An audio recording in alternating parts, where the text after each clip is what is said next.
Hey lady, wrong parking lot, the chicken bike drop-off is out back. Laughter echoed across the pit zone as Lucy Hart pushed her beat-up motorcycle into the lineup wearing a scuffed denim jacket and a helmet with no logo. One crash and she's done, Rick muttered. But when the girl twisted the throttle and took off, the racetrack fell silent, because what followed was something no one expected. She brought the bike to a halt near the edge of the starting grid, dust wafting around her ankles. A uniformed race coordinator clipboard tucked under one arm strolled over with a smirk. His eyes flicked toward her ancient bike, then back to her face. He gave an exaggerated sigh that said everything. She wasn't worth his time. Behind him, two men lounged against gleaming speed machines, their seats upholstered with custom leather engines polished until they gleamed under the fluorescent garage lights. One of them raised an eyebrow at Lucy's battered wheels and snorted. "You trying to audition for a yard sale, sweetheart?" He called. His buddy chimed in. "That ride looks older than the track itself." "She's not racing in that, right?" Lucy kept her gaze steady, saying nothing. She rolled her bike toward a small stretch of concrete, intending to set up her corner of the pit area. A tall woman in a neon pink racing suit sauntered past, flipping her hair with a practiced flourish. "They might let you ride with the kids' training group," she jeered. "Or hey, if you're bored after you wash out, you can wipe down my tires." The men nearby broke into cackles that echoed off the corrugated walls. Lucy's face remained impassive, though her grip on the handlebars tightened ever so slightly, knuckles whitening beneath her worn gloves. As Lucy guided the motorcycle into place, a cluster of onlookers formed a half circle around her arms, folded lips curved into derisive smiles.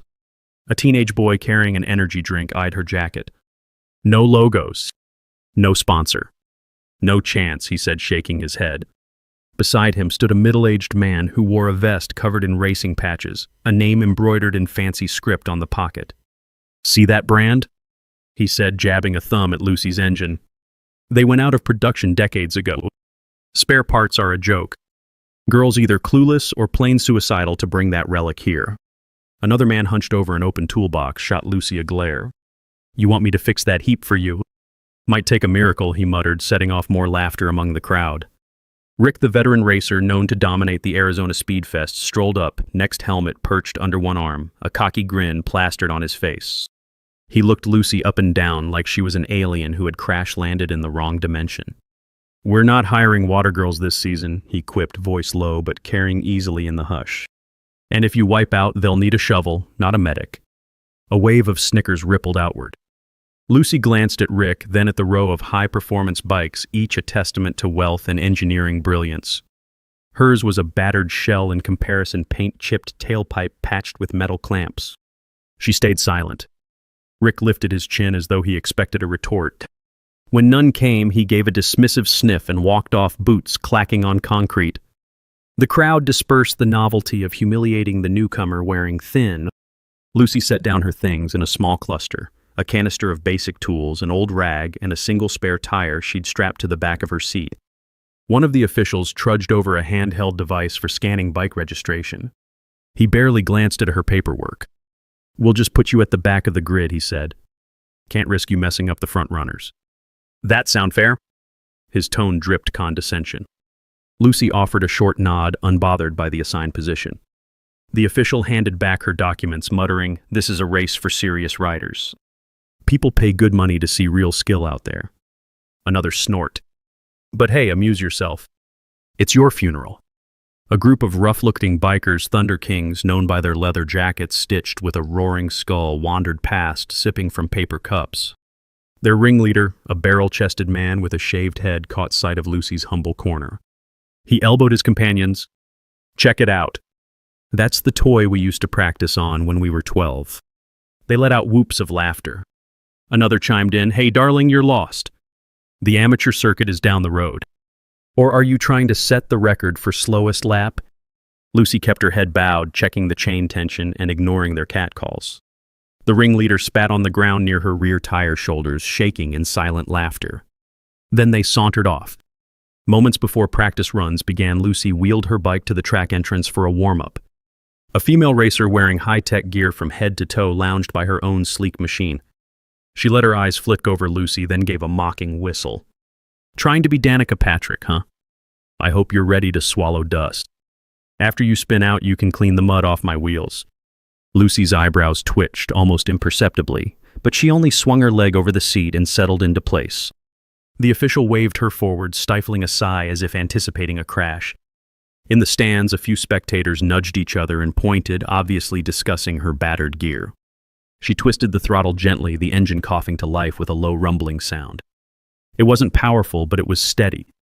With that, she rolled onto the track for a trial lap. The other riders revved their engines, roaring out ahead of her in a cloud of exhaust. Rick and the neon-pink racer took the lead, weaving confidently around the circuit. Lucy's bike trailed far behind, sending the pit crews into peals of laughter. She completed a slow loop, returned to the pit, then slipped off the seat. A handful of watchers stood around, exchanging smug grins. "Told you so," one said. "She can't even keep up in practice." Another nodded vigorously. "Yeah, she'll be gone by turn 1 tomorrow." Lucy parked her machine and fetched a ratchet from her canister. As she knelt by the engine casing, she caught sight of a suspicious smear of oil on her rear tire. Someone had tried to sabotage her. She paused, then wiped it away with methodical care, as though it were no more annoying than a smudge of dirt. Early evening set in, and the pit area thinned as most riders left for catered dinners and team strategy sessions. Lucy stayed behind, quietly tinkering with her bike. She pulled out a small flashlight and examined the chain, adjusting tension with painstaking precision. Now and then, the thunder of passing engines reverberated, some powerful brute giving the track another go for show. A few staff meandered about, packing up equipment or chatting about the next day's big race. One or two glanced at Lucy's old machine with pity, as if wondering why she bothered. No one approached her. She seemed content in her solitude, turning a wrench with a calm, practiced motion. A final tighten of the bolts, and she stood, wiped her hands on a rag, and left for the night without speaking to anyone. The next morning, the racetrack buzzed with energy. Engines revved, mechanics shouted orders, fans crowded the stands, and hats and t-shirts emblazoned with their favorite racers' logos. Vendors sold everything from engine oil to sizzling street tacos. The air smelled like burnt rubber, adrenaline, and money. Lucy arrived quietly, pushing her bike with the same unhurried gait. She carried no entourage. No manager accompanied her with clipboards or big talk. Just Lucy, her dusty denim, and that battered motorcycle.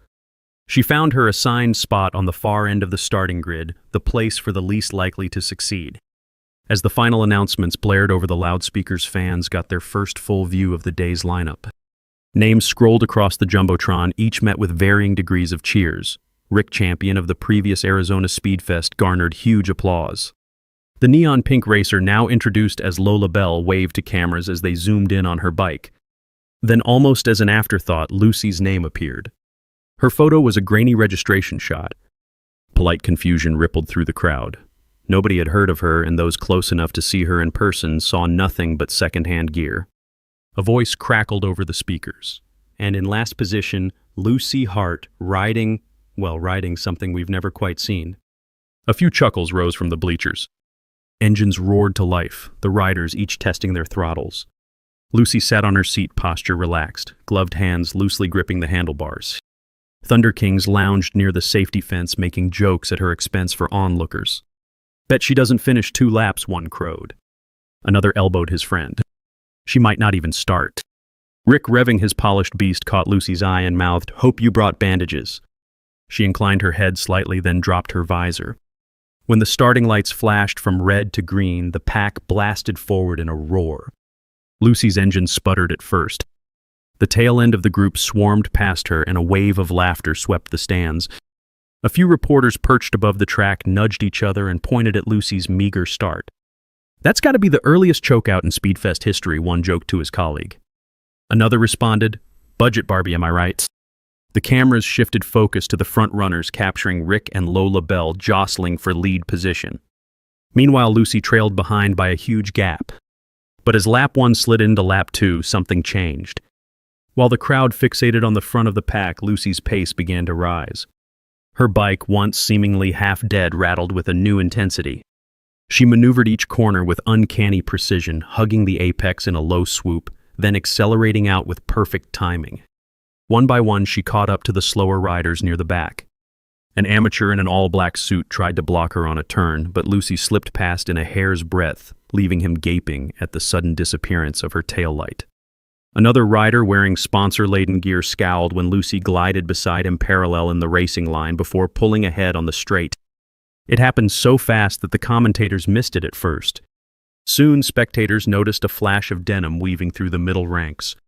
They pointed in surprise, exclaiming that the no-name rider in the battered jacket was actually passing people. The cameras finally alerted swung around to catch Lucy overtaking two more racers in a single corner. Laughter gave way to murmurs. Even the scoreboard operators blinked at the times. Lucy was cutting into the leader's advantage with every lap. Gasps rippled through the stands.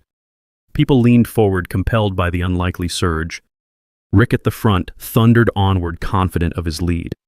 Lola Bell was inches behind, matching him for speed. They wrestled for this best racing line, each determined to claim the inside edge.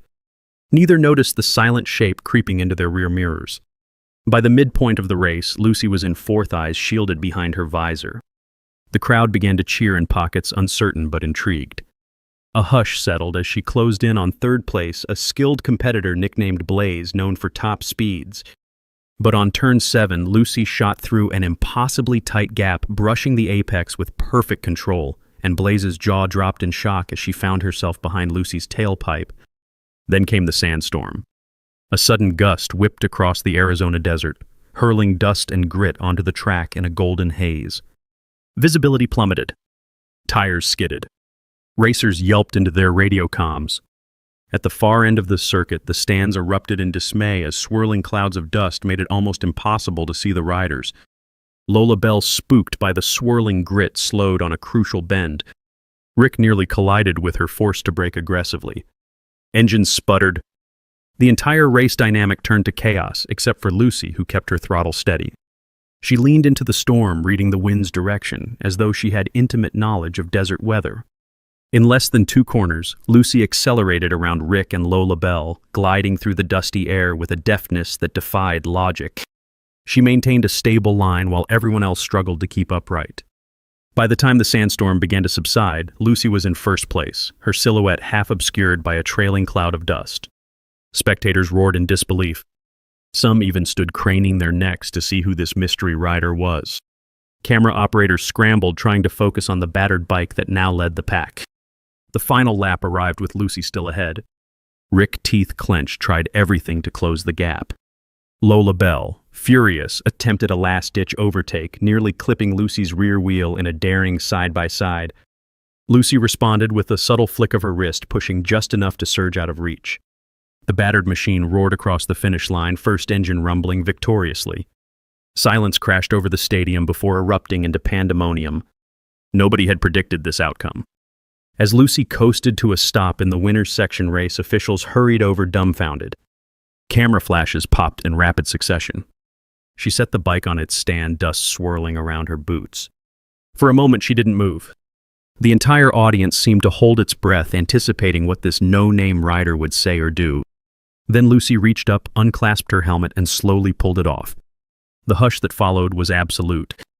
The woman underneath was young, quietly elegant in a way that seemed out of place amid the grit and grease. She had the kind of calm composure that suggested she was unafraid of scrutiny, yet uninterested in it. Murmurs swept the crowd. Who on earth was she? Rick stumbled off his bike helmet, half dangling from his hand, staring at Lucy as though trying to place her face. Lola Bell pulled up next to them, ripping off her own helmet with a curse. The officials hovered, waiting for Lucy to speak. But Lucy simply stood there, posture unbowed, gazing across the track where thousands of spectators gaped at her. One man in the front row muttered, "I've seen her somewhere." "No, can't be." The rumor mill kicked into overdrive, but Lucy remained silent until an official stepped forward, microphone in hand. "Ma'am, can you please state your name for the record?" She accepted the mic, her voice steady but quiet. "Lucy Hart." A ripple passed through the onlookers. Some recognized that name from the registration list. But it still meant nothing to them.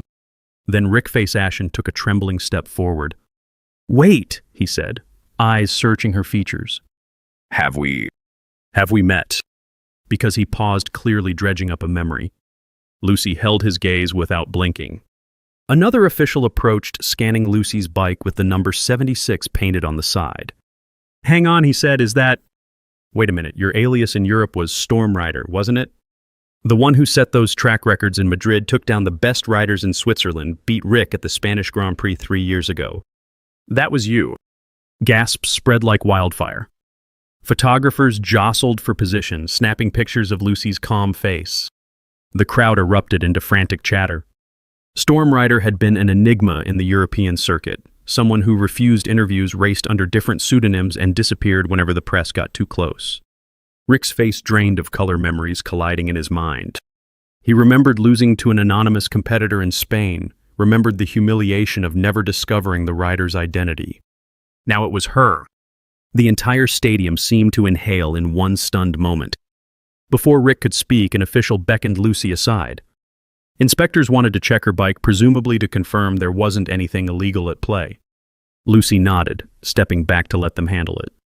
On the big screen overhead, replay footage of Lucy's maneuvers looped her fearless passing that insane corner in the sandstorm, the final push to victory.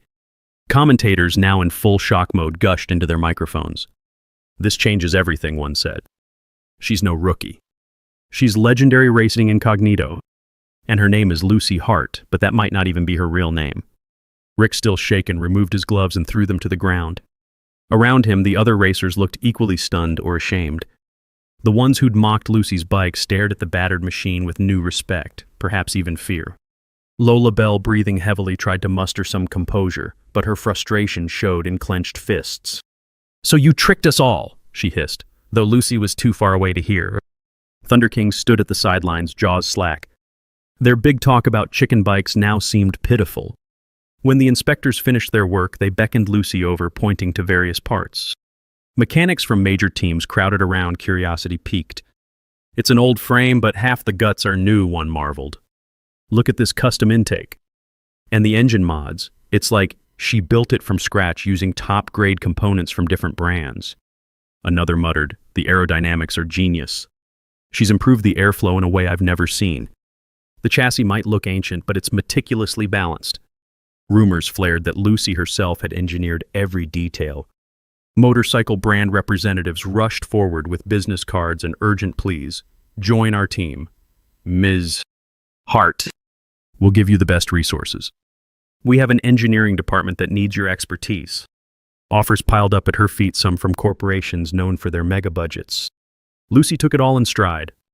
She said little, merely offered a faint nod each time someone approached. Reporters shoved microphones in her face, begging for an explanation. She stood poised, eyes flicking from one camera to the next. Finally, a race official with trembling hands ushered her to the winner's podium. She climbed the steps in her dusty jacket and jeans, battered helmet dangling at her side. Rick lingered behind, face taut with humiliation. The crowd, once eager to mock her, roared with adulation. They demanded a speech. She was handed the trophy, a gleaming statue of a winged wheel. Camera lights glimmered in the polished metal. Lucy stepped to the mic, taking a moment to let the cheers die down. Her voice was quiet, yet it carried a certain resonance that hushed even the rowdiest sections of the stands. "Never mock someone because of their gear, their clothes, or the bike they ride," she said, each word cutting through the air. "Skill, passion, and courage aren't visible on the outside, and they don't need permission to exist." A stillness fell over the track, as though everyone absorbed the power behind that simple statement. Then applause thundered back, louder than any engine had roared all day. Under that spotlight, Rick and the Thunder Kings hesitated, each confronting their own part in the public humiliation of Lucy Hart. The big leader of the Thunder Kings stepped forward, helmet in hand, and bowed his head to Lucy in contrition. Rick exhaled, eyes downcast, and moved to the mic. His voice, usually dripping with arrogance, sounded subdued. I was wrong," he confessed, clearing his throat. Cameras drank in every second of his apology, broadcast live across local channels. "I judged you by your appearance, your machine. I should have known better. I'm sorry. And I respect what you did out there." That statement only amplified the cheers from the crowd. Lucy inclined her head in acknowledgement, no triumph or mockery in her expression. Sponsors, promoters, and engineering scouts surged toward the stage. Each wanted her signature or a handshake, hungry for the prestige that came with associating themselves to the newly revealed legend. Lucy politely received their offers, though she gave no immediate response. She let them linger, calls and business cards stacking up. Later, in a quieter corner of the pit zone, she stood next to her battered bike, running her hand along the scuffed metal. The sun dipped lower on the horizon, painting streaks of orange across the asphalt. A hush settled as the celebratory noise waned. Mechanics from other teams approached her like pilgrims seeking wisdom, peppering her with polite questions. She pointed to specific modifications she'd done, explaining in measured words how the engine thrived with a blend of old-school durability and modern enhancements. She never bragged, never boasted, merely answered with a calm surety. Off to the side, a small group recognized something else: Lucy. Hart had an aura of quiet power. She carried herself with a dignity that suggested a deeper background, one of intense discipline and possibly great wealth, though she'd never flaunted it. Some whispered that she might belong to a powerful family known in certain global circles for philanthropic influence. Others claimed she'd turned down corporate backers for personal reasons. No one dared ask her directly. The hush around her was too profound. At one point, an older man wearing a top-tier brand jacket offered her a diamond-studded patch that signified an elite sponsor's contract. Lucy touched the patch for a moment, then handed it back with a gentle shake of her head. The man nodded, perhaps understanding that she wasn't in it for the glitter or the superficial trophies.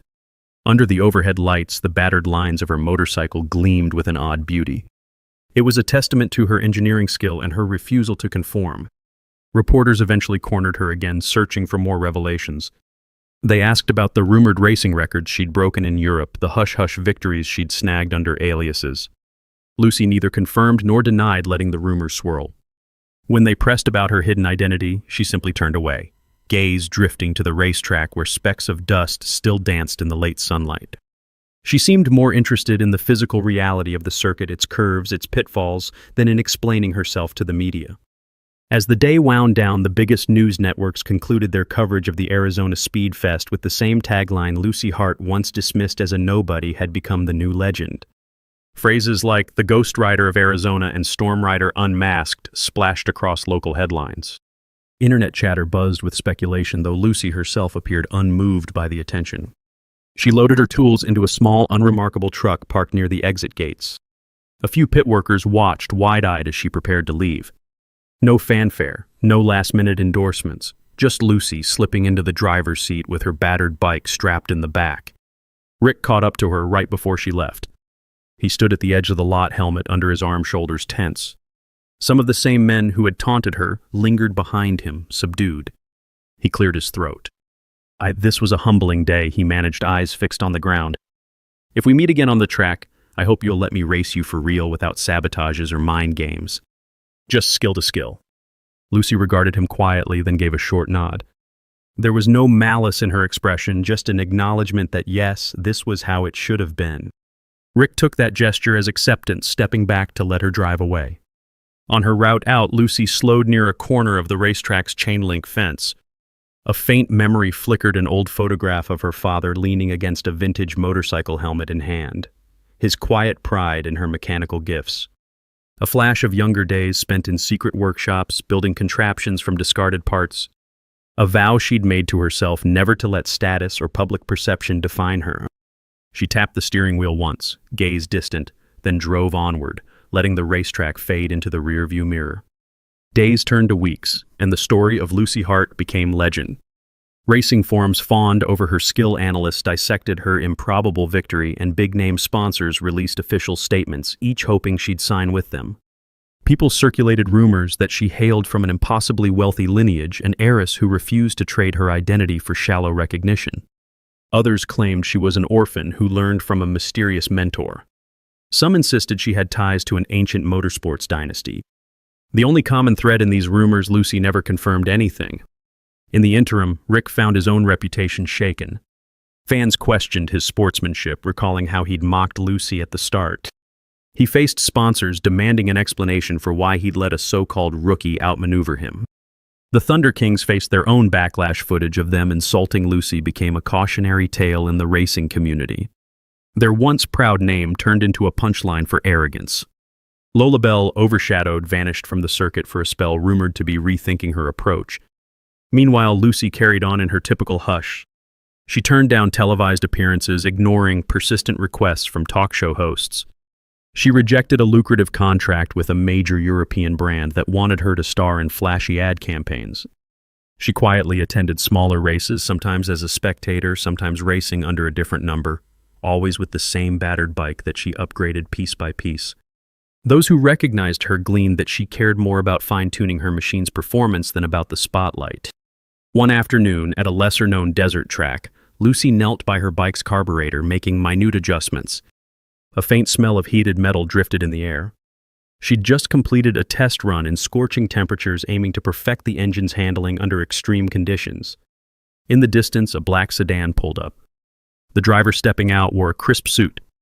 He approached Lucy with a respectful nod, offering a sealed envelope. She opened it to find a letter from an executive she'd known tangentially, someone who was aware of her family's status. The letter contained an invitation to collaborate on a major philanthropic project promoting mechanical engineering education for young women, especially those from modest backgrounds. Lucy set the letter aside, expression composed. She resumed her adjustments on the carburetor. The man stood there uncertainly. When Lucy finally turned to face him, she handed back the letter with a slight inclination of her head. It was unclear if she was refusing or simply letting him know she'd think about it in her own time. He bowed, sensing the quiet power that emanated from this unassuming figure, and departed without pressing the matter. Nights. Lucy sometimes sat in her sparse workshop, flipping through pages of old racing magazines or examining engine diagrams. An aged photograph hung on the wall, two faces from a time long gone, their expressions proud yet reserved. Lucy would pause in front of it, inhaling gently as though renewing an unspoken promise. She never had to say what she felt. It was evident in the way her shoulders straightened and her eyes steadied. The memory of those who came before her, who entrusted her with resources and values, propelled her forward. Not long after the Arizona Speedfest announced its next major event, rumors swirled that Lucy Hart had been personally invited to defend her title. Media outlets speculated about the rematch with Rick, who was training with renewed vigor. Others predicted Lucy would refuse, uninterested in repeating the same spotlight. Yet on the first day of open practice, Lucy appeared at the gate truck, rumbling quietly, battered bike in tow. A hush spread as she unloaded it onto the tarmac. Word spread like lightning, she's back. Some parted ways to watch her pass. This time the atmosphere in the pit zone was drastically different. Where once people sneered, now they offered nods or polite greetings. Where men had spat insults, they now spoke in hushed, respectful tones. Lucy gave them little attention, focusing on her pre-race rituals, checking tire pressure, adjusting the chain, calibrating the engine's electronics. She wore the same scuffed denim jacket, the same unbranded helmet. Her presence commanded a reverence that no gold-laden sponsor patch ever could. Rick approached with measured steps, a brand new racing suit that gleamed under the lights. He paused a foot away, uncertain. Then he extended his hand. "Good luck out there," he said. No mocking grin, no arrogance. Lucy shook his hand briefly. The tension between them was replaced by a sense of mutual respect. Thunder Kings hovered at a distance, likewise subdued. A camera crew from a local station attempted to capture a forced confrontation, but there was none. Lucy stood calmly as the race official rattled off instructions, ignoring the cameras. During that event, Lucy once again displayed masterful skill, though the race was overshadowed by an unforeseen mechanical glitch in Rick's bike that forced him out halfway. Lucy ended up placing second content to let another talented racer claim victory. She accepted the runner-up trophy with her usual poise, no disappointment crossing her face. Commentators called her performance elegant, describing how she seemed to hold back just enough, as though testing the track rather than claiming it for her own. Many believe she only gave a fraction of her true capability. In the days that followed, a wave of brand ambassadors and top-level executives descended on Lucy's doorstep with endless proposals, engineering lead roles, team sponsorships, collaboration on performance prototypes. She listened but never rushed. Some recognized her name from discreet philanthropic networks, confirming that behind her unassuming exterior lay connections and resources that rivaled the biggest corporations. A few, wise enough to sense her core values, offered projects that aligned with improving education or building safer vehicles for everyday riders.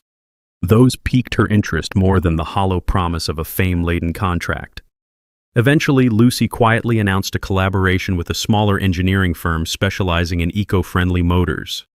She invested time and capital, some believe from her personal fortune, and began developing safer, more efficient engines for motorbikes.